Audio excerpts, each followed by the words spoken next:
Okay guys, so I am back. Sorry it took me so long to get this video out, but life got real and I had to take some time to figure some things out. So So anyways, we went and got the gender done. That was all great. Again, I was shocked. I was like just totally in awe that it was a boy, but we were super excited. Obviously, I said Ray was excited and everything. And after that, we went to the hotel. We got our relax on. I couldn't even handle the pool water. After all that noise I made about wanting to go to this hotel, when we got there and got into the pool, I couldn't even take the temperature because it was too cold. So it was just like nice to get away, but the whole purpose of going there was nonsense. But after we did that, time went on, and then it was getting close to when I had to go back to the States for my baby shower. So my mom was planning this beautiful baby shower for me with my godmother and a lot of our family friends. And so I needed to get some photos done so that I could use them for the invitation and everything. And so before I went back to the States, I was able to have a pregnancy photo shoot done with Ray, and we were on the beach down south in Peru. Like, I think it's called Punta Negra, but that's like the beach area of Lima, and it was just beautiful. We were down there. We knew the genders. We were able to do our gender reveal photo shoot as well, and we took all those photos back. I got some printed for us, and then we were able to take those photos and use them for the baby shower as well. And again, the shower was also our gender reveal. So everybody else found out the gender during our baby shower, and it was just awesome. It was just me that went to that particular baby shower because, again, like I told you guys before, Ray does not have a visa to the States. And so he was back in Peru. And so I went to the States so I could have my baby shower with my family and friends. And I was able to get everything that I needed for Peru. I tend to try to get everything that I need for my baby in the States because, number one, a lot of it is cheaper. Most of it is cheaper because everything in the States, we have such a commercialized, shop heavy, consumerist type of lifestyle. So we have so many sales, and things tend to be really cheap, a way cheaper than abroad. So anytime I go back to the States, I try to get everything I need. I'm talking about clothes, shoes, sometimes food, like certain food items that I like. Anything that's basically not Peruvian, I get in the States because it is so much cheaper, especially because you have to pay an import tax of about 18% when you buy things that are internationally made or manufactured. So I try to get everything. So when I went back for my baby shower, I got everything I needed for Luciano. It's his name, Luciano. I got him, my friend even got him like his pack and play, and my dad got him like a stroller and all these things. My mom did the huge party for us and got us some things too. So it was just a whole lot of things that we were able to get. And I like 3 suitcases back to Peru, and it was a struggle. I'm not even gonna front, but having that wheelchair service helped so much because I had a lot of stuff. And once you get back to Peru, there's nobody to help you with all that stuff. So just a word of advice, like if you are somebody that is moving abroad, you really, I don't want to abuse the wheelchair thing, but at the end of the day, it's like the only way for you to get help with your luggage is to request a wheelchair service most of the time. Like every time that I go to these different countries, I never see anybody available to help you with your bags. And so you're having to struggle to get your bags from the belt to the screens, which is like the customs part, so they can scan all your bags. So you have to get them off the belt, take them to the customs area, put them through the machine, and then you have to put them back on the cart. So that's a lot, especially if you have a lot of stuff and you're by yourself too. So it's a tip. Like if you need somebody to help you with your stuff, then you're gonna have to probably get wheelchair service because there's nobody else around to help you. But obviously at the time I was pregnant as a mug, so I needed wheelchair service no matter what. And that was the only way I was able to get all that stuff back. So when I got back to Peru, I was able to have a gender reveal with his family and friends, and which was really nice because I wanted to do something with Ray as well. The baby shower was really with all of my family and friends that he knew of course, because of the wedding, but it was the fact that we couldn't celebrate together because he was back in Peru. So it was still a beautiful party, and I had so much fun, and I'm so thankful to my mom for being able to put that together for me. But I was feeling a little sad because Ray wasn't physically by my side, and so when I got back and I was able to show him obviously all the things that I got, he was like totally in shock by how much stuff I had, how much support that I had. And then when I had the party with his family and friends, we did a gender reveal for them because I didn't tell them the gender yet, neither did Ray. And so he invited all of his friends from high school who were also our groomsmen, and his mom cooked it up. His brother was there, sister was there, niece was there. So we had a really good time with them, and they were all shocked to find out that it was a boy. And it was just time. I'm so glad we were able to celebrate together. His mom cooked it up, and it was just really fun for us to get together. And I was really pregnant. Oh man, I was getting close. I was definitely getting close to that time. I was feeling heavy. It was definitely hanging. My stomach was low, and it was probably like getting towards the end of March at this time, and I was due in May. So I was getting close, and that was my last flight to the States, so I wasn't going anywhere else. Like, I knew, again, my mind was made up. I was giving birth in Peru. I was not getting back on that plane. I even had another doctor's appointment while I was in the States, and that was like too real. I did the whole diabetes testing when I was there, and that experience was like the nail in the coffin around me trying to figure out if I was sure if I was going to give birth in Peru or in the States. They tried to get me to drink that glucose drink, and I was totally against it. I didn't want to drink it. I thought it was just unnecessary for me to put my baby through having this tonic. I felt like it was a toxic drink that I didn't see the benefit in my mind poisoning my baby with this. I mean, that's how I felt. I remember I said to the lady, like, is there any other way for you to do my glucose levels? And they were acting like there was absolutely no other way until I was like, listen, like, I work in public health, so you're not going to tell me that there's one way to do everything. I mean, I know there's people that exist that are allergic to things in that drink. Not everybody can drink that. So what is the other option for you to be able to test my glucose levels? And that's when they finally exposed that I was able to do the blood monitor, which was like you prick your finger, the diabetes testing strips. Like, I had bought one of those machines. They told me that I had to do my blood glucose 5 times a day, prick my finger, and I did that for a whole week, and they thought that I wasn't going to do it. So I just want to also make this point that, again, there's not one size fits all for healthcare. There's always another option. There's always a plan A, plan B, plan C, plan D.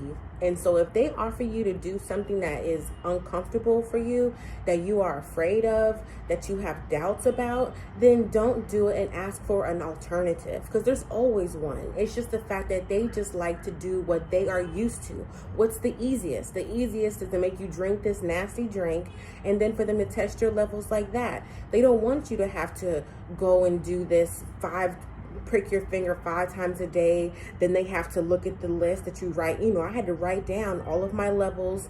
They had to go back into their knowledge base and calculate which was within high range, which was low, what was the average. They didn't want to do all that work. They didn't want to do all that math. So they would rather me do something that was uncomfortable to me instead of just going back to the basics and doing it the alternative way.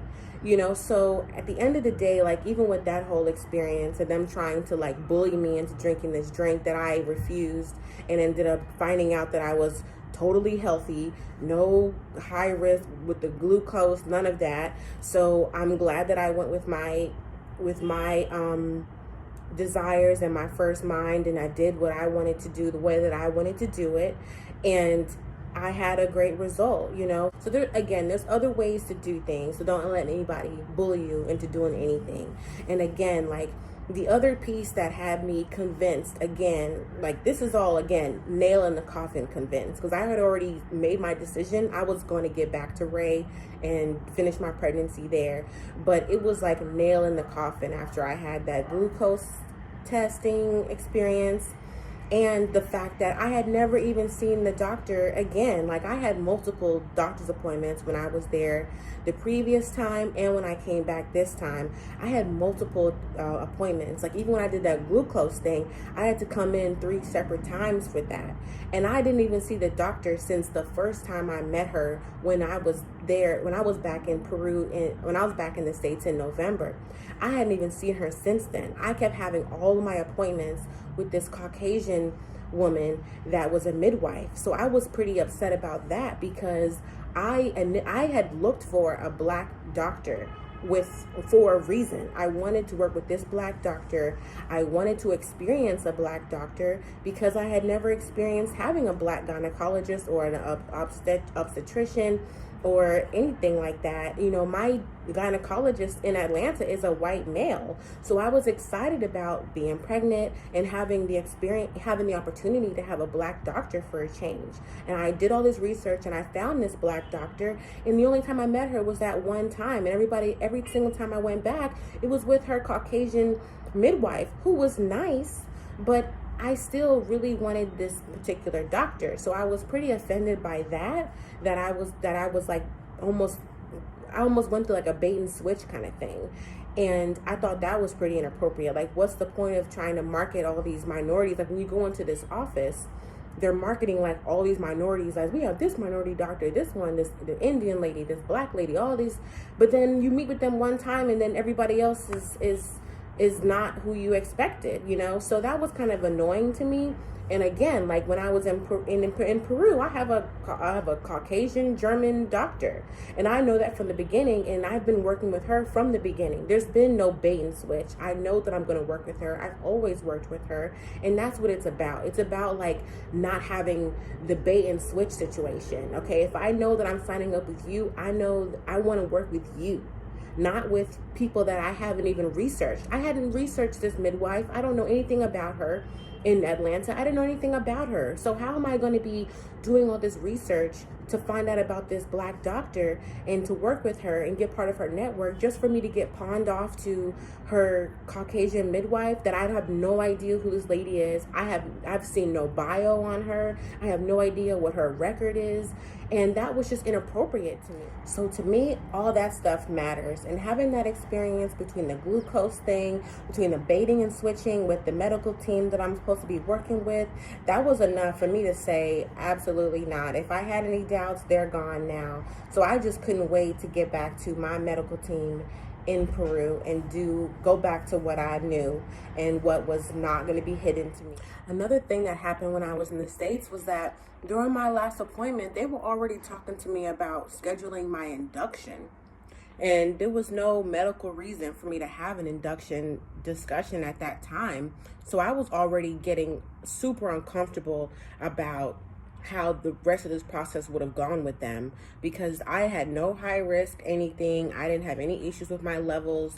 And so them talking about induction and trying to pick a date on the calendar was really upsetting to me.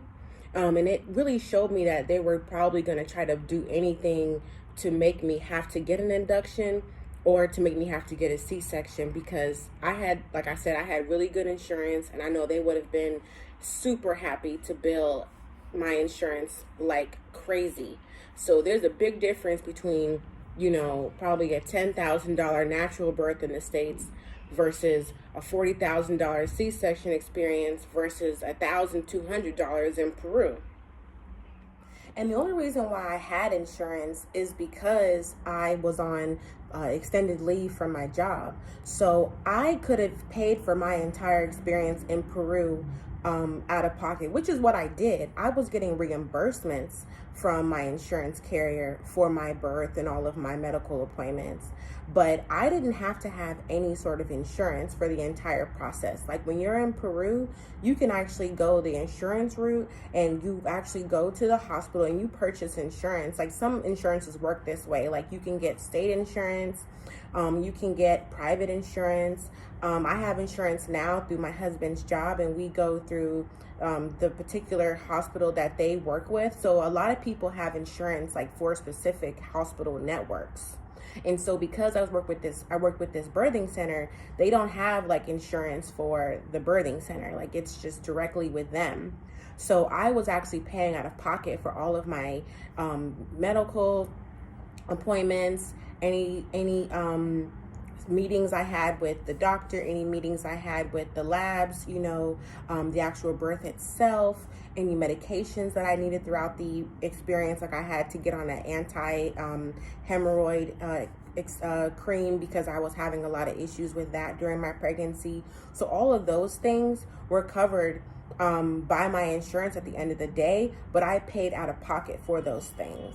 And so I think in total, like my entire experience, like from all my appointments and then the actual birth, was around like probably $1,200, maybe $1,400 if I count like all of my Lamaze classes and like the medications that I needed to get when I was going through the hemorrhoid issue. So that was just awesome. I mean, again, like that was just a blessing to be able to even get that stuff reimbursed, because I wasn't even expecting them to be able to do that. But so again, it's a big benefit like abroad when you go to, different countries, whether it's for getting like a dental cleaning, whether it's for going to a specialist, and even surgeries. A lot of times they just want to see if you have the money, if you have the cash on hand to get whatever you need to get done. You can just get it done because they have you pay before you receive the service, so you know what you're going to pay before you actually go and see that doctor. So which I think is awesome. That transparency is so important, because in the States it's like you go to the doctor, they don't want to tell you till afterwards, and you leave them with $1,000 bill, and you're like, how in the world do I have $1,000 bill for to get a tooth filled at the dentist, or to get a new pair of glasses? I'm leaving with $500 bills, and it's like you can't even do nothing after it's done, So I think that that's a big selling point for a lot of people, and why they even do things like medical tourism in general, which I think that is something that you have to really make sure and research again before you go into any of those things. Like the only reason that I gave a birth abroad in Peru is because I had lived in Peru. I was familiar with Peru. I had a pretty good handle on the language. I had a network of people in Peru that worked in the medical field, that were doctors, that were nurses, that are obstetrics. I knew expats that worked with this center before. So it wasn't like I had never heard of them. I was following them on social media for a year, like I guess probably a year or two before I even got pregnant myself. And I had recommendations from expats that had given birth with her before. And I was able to visit the center, look around, see what it was like. I was going there for months for my appointments before I actually ended up giving birth there. So again, if you're going to go abroad to do any kind of surgery or have anything medical done, you need to really do your research. Because again, if I didn't have such a good handle on the situation in Peru, if I didn't have this network of people in Peru, then I wouldn't have been giving birth in Peru. I mean, what would I do if something happened? A lot of people are going abroad to have these procedures done, if it's like getting all these different surgeries done, and if the ish hits the fan, they're by themselves, completely vulnerable, laying on somebody's surgery table, and that's just horrible, So I think that for me, again, having a network of people around, being able to properly vet the place was so important. And all of that was able to help me build trust with the provider, and build trust with the center, to be able to eventually give birth at this place. So yeah, guys, that's why I decided to give birth in Peru versus the USA. And hopefully my videos help to explain the pros and the cons between the two. In my next video, I want to show you guys my baby shower in Atlanta. And then to close out this mini series, I'm going to talk to you guys about the day that I gave birth. And I have some video footage from that, but not too much because it was chaotic a little bit. So stay tuned for that, and thank you for watching.